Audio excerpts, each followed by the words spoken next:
بدقسمتی سے ہمارے نظام کے اندر موجود یہ کالی بھیڑیں اور وہ جونکیں جنہوں نے 74-75 سال سے دیمک کی طرح اس نظام کو چاٹا، وہ پورا گٹھ جوڑ اور ٹولہ جو ہے وہ جس طرح سے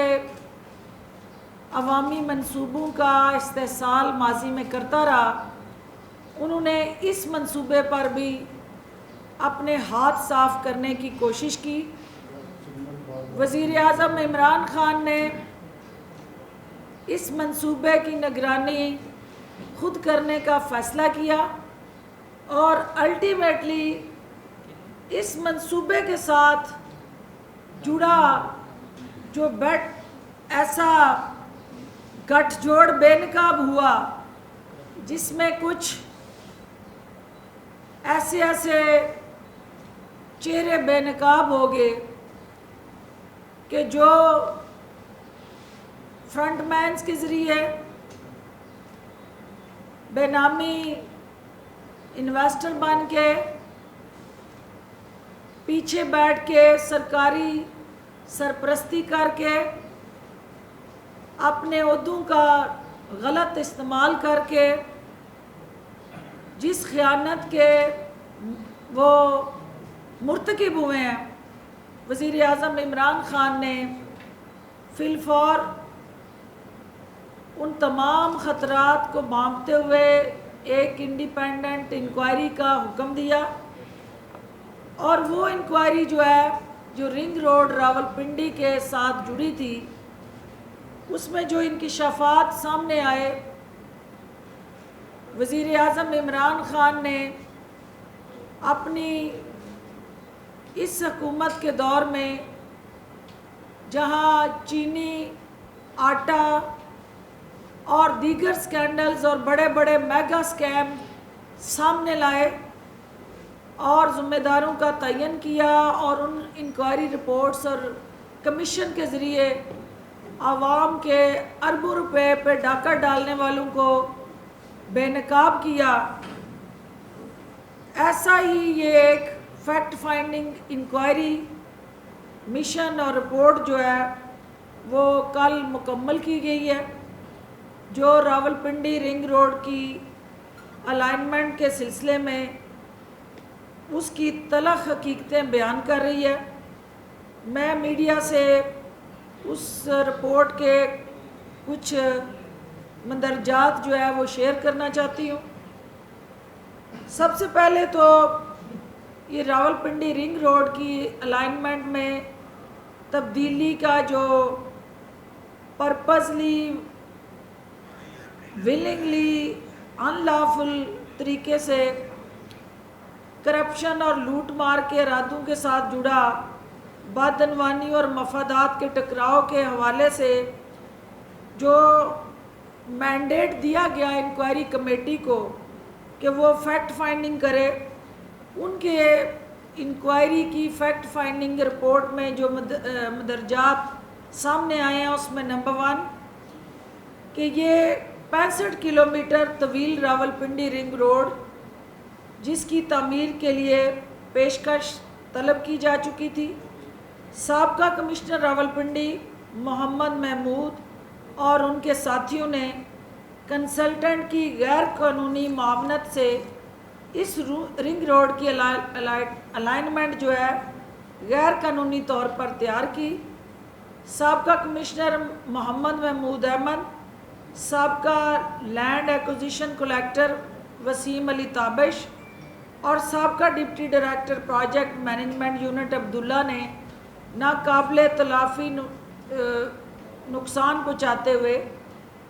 ایسا غیر قانونی کام کیا جس کے تحت یہ لوگ دھوکہ دہی اور فراڈ کے مرتکب ہوئے۔ اختیارات نہ ہونے کے باوجود یہ احکامات جاری کرتے رہے، مالی مفادات حاصل کرنے والے گروہوں اور اپنے مفادات کے لیے قومی خزانے کا غلط استعمال کرتے رہے۔ ان کا معاملہ نیب کو بھجوایا جا رہا ہے اور ان کے خلاف جو ہے इंतज़ामी कार्रवाई जो है बशमूल मुलाजमत से मुअत्तली वगैरह जो है वो शुरू कर दी गई है। नैब से कहा गया है कि साबका कमिश्नर महमूद अहमद की तरफ से 2 अरब 30 करोड़ रुपए गैर कानूनी तौर पर खर्च करने की इंक्वायरी की जाए। ये रकम गैर कानूनी तौर पर ऐसी अराजी की एक्विजिशन के लिए खर्च की गई जिसके नतीजे में बाअसर अफराद की मलकियत रियल एस्टेट की कीमतों में इजाफा हुआ। ताकतवर अफराद के बेनामी फ्रंटमैन होने की बिना पर बाज़ रिहायशी स्कीमों के ख़िलाफ़ भी इंक्वायरी की जा रही है। मिस्टर महमूद अहमद और उनके साथियों को मुलाजमत से मुअत्तल कर दिया गया है। साबका कमिश्नर ने दीदा दिलेरी से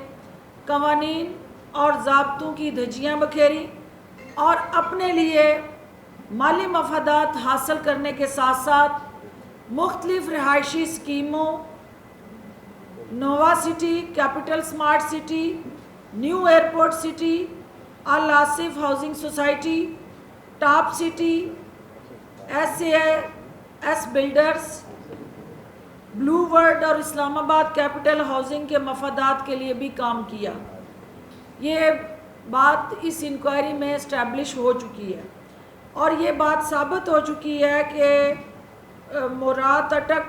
low power Paswal zigzag private लोगों के मफादात के तहफ़्फ़ुज़ के लिए बनाए गए। इस काम में उन्हें बासर सियासी अफराद और ब्यूरोक्रेट्स की हमायत हासिल थी। झूठ, धोखे और फ्रॉड के ज़रिए प्राइवेट माली मफादात को अवाम और शहरियों की बुनियादी ज़रूरत के तौर पर पेश किया गया। पंजाब और वफाक में हुकूमतों को इस सिलसिले में हक़ाइक़ से मुकम्मल तौर पर लाए इल्म रखा गया और आला तरीन सतह से इस अलाइनमेंट को वज़ीर आला के सामने पेश करने की दानिस्ता हदायत को दानिस्ता तौर पर मुसलसल नज़रअंदाज किया गया। एक मेंबर के गैर अखलाकी तावन से इस प्रोजेक्ट को 1 मार्च 2021 को गैर कानूनी तौर पर एडवर्टाइज़ किया गया। FIA को ऐसी रिहायशी स्कीमों के फ्रेंसिक ऑडिट का हुक्म दिया जा चुका है। वो मंजूर शुदा अराज़ी से ज़्यादा प्लाटों की खरीदो फरोख्त और बिला इजाज़त ऑनलाइन फ़रोख्त का हिसाब लगाएं और इस बारे में मालूमात इकट्ठी करें। साबका कमिश्नर ने गैर कानूनी अलाइनमेंट पर नहायत तेज़ रफ्तारी से काम किया। इस सिलसिले में कई गैर कानूनी काम किए। उन्होंने ये सब कुछ इसलिए किया कि इस काम को इतना आगे बढ़ा दिया जाए कि जहां से वापसी मुमकिन ना हो, और उन्होंने इस सिलसिले में वो धूल उड़ाई कि उनकी गैर कानूनी सरगर्मियां और माली मफादात अवाम की आंखों से ओझल रही और तमीराती सरगर्मियों की तेज़ी से इन गैर कानूनी सरगर्मियों पर पर्दा पड़ा रहा और हक़ाइक़ तक पहुंचने की कोशिशें नाकाम बना दी गईं। बाज़ इंजीनियरिंग फर्मों ने जिन्होंने रिक्वेस्ट फॉर प्रपोज़ल यानी RFP दस्तावेज़ात ख़रीदी, उन्होंने रिंग रोड के गैर कानूनी हिस्सों के साथ साथ जायदादों में भी भारी इन्वेस्टमेंट की। इस मंसूबे के लिए पेशकशें जमा कराने वालों का जो बिडिंग का अमल है उसको मंसूख कर दिया गया है। चूँकि रिंग रोड की अलाइनमेंट गैर कानूनी तौर पर बनाई गई, इसलिए कोई भी इसे कभी भी कानूनी तौर पर रेगुलराइज नहीं कर सकता। चुनांचे इस अलाइनमेंट पर दोबारा कभी काम नहीं किया जा सकेगा क्योंकि इसमें नाकाबिल तलाफ़ी और नाकाबिल इस्लाह गैर कानूनी काम किए गए। लिहाजा वज़ीर आज़म पाकिस्तान की हदायत पर उन्होंने ज़ाती तौर पे दिलचस्पी लेते हुए जो इंक्वायरी करने का हुक्म दिया, उसके बाद जो रिपोर्ट सामने आई है वो इस बात को साबित करती है कि यहाँ मामलात ज़ाती मफादात से जोड़े गए और इस गिरोह के लालच का पर्दा इस इंक्वायरी की रिपोर्ट में फाश हुआ और ये स्कैंडल पकड़ा गया। बासर अफराद के इस गठजोड़ के नतीजे में कौमी ख़जाने को कम अज़ कम 10 अरब का नुकसान होने का अंदेशा जो था उसको रोका गया, और इस गिरोह ने कीमती अराज़ी के तहफ़्फ़ुज़ और कसीर मंजिला इमारतों के हौसला अफजाई के वज़ीर आज़म के जो विजन को बुरी तरह नाकाम बनाने की साजिश की। इन माली वसाइल से फ़तेह जंग, अटक, टैक्सला, गुजरखान, कोटली सतियाँ और रावलपिंडी में शहरियों को बुनियादी ज़रूरियात ज़िंदगी की फ़राहमी बेहतर बनाकर उनका मेयार अपलिफ्ट करने का ये जो मंसूबा था उसके रास्ते में रोड़े अटकाए गए, और रावलपिंडी शहर के इलाके जो सेनेटर जो हम बिज़नेस डिस्ट्रिक्ट बनाने का वज़ीर आज़म का अज़म है उसको भी तार तार किया गया, और इस रिपोर्ट को वज़ीर आज़म को पेश किया गया, और वज़ीर आज़म की हदायत पे मुतल्लिका तमाम जो नेटवर्क था, गठजोड़ था, एक दूसरे के साथ जुड़ा मफादात का ये जो टोला था उसको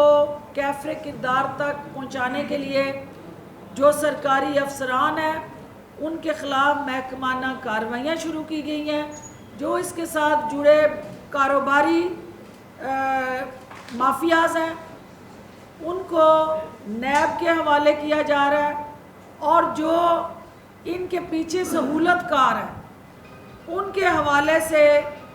वज़ीर आज़म ने FIA को और दीगर अदारों को हदायत जारी कर दी हैं, और वो तमाम जो अफराद जिन्होंने इस मंसूबे के ज़रिए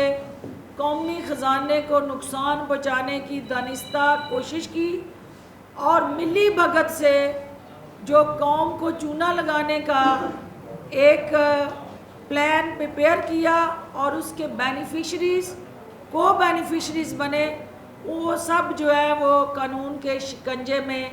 आ रहे हैं, और जिनको डिसिप्लिनरी एक्शन लेते हुए नौकरियों से बर्खास्त करने समेत दीगर जो कानूनी चाराजोई और उनके हवाले से उन्हें सज़ाएं दिलवाने के हवाले से हकूमती एक रिट है उसको इस्टेब्लिश करने के लिए ये इंक्वायरी रिपोर्ट जो है वो मुतल्लिका अदारों को भेजी जा चुकी है। मीडिया को मैं सिर्फ ये कहना चाहती हूँ कि एक दौर था कि जब ये बड़े बड़े मंसूबे जो थे उनके अंदर प्राइवेट सेक्टर इन्वेस्टर आके वज़ीर आला और वज़ीर आज़म की ज़ेर निगरानी एक दूसरे की करप्शन को तहफ़्फ़ुज़ दिया करते थे। आज ये नया पाकिस्तान और वज़ीर आज़म इमरान ख़ान का इस मुल्क को करप्शन से पाक करने का जो अज़्म है कि आज उन्होंने अपनी हुकूमत में होते हुए ऐसे मंसूबे जो गठजोड़ की अक्कासी करते हों उनके हवाले से सख्त एक्शन लिया, और मेगा करप्शन स्कैंडल जो कल को हुकूमत के गले की कोई हड्डी बन सकता था, हुकूमत के ख़ात्मे के बाद किसी भी सतह पे हुकूमत की नेक नामी के हवाले से उंगली उठा सकता था, बर वक्त कार्रवाई करके उस मंसूबे के साथ जुड़ा जो ज़ाती मफाद था जिन जिन अफराद का हुकूमत ने उनके रास्ते के आगे कानूनी दीवारें खड़ी की हैं, और कानून के शिकंजे में उन अफराद को ला के इस मुल्क के अंदर रूल ऑफ लॉ को इंश्योर करने का जो वज़ीर आज़म का इस कौम से वादा था उसकी तरफ अमली पेशरफ्त की है।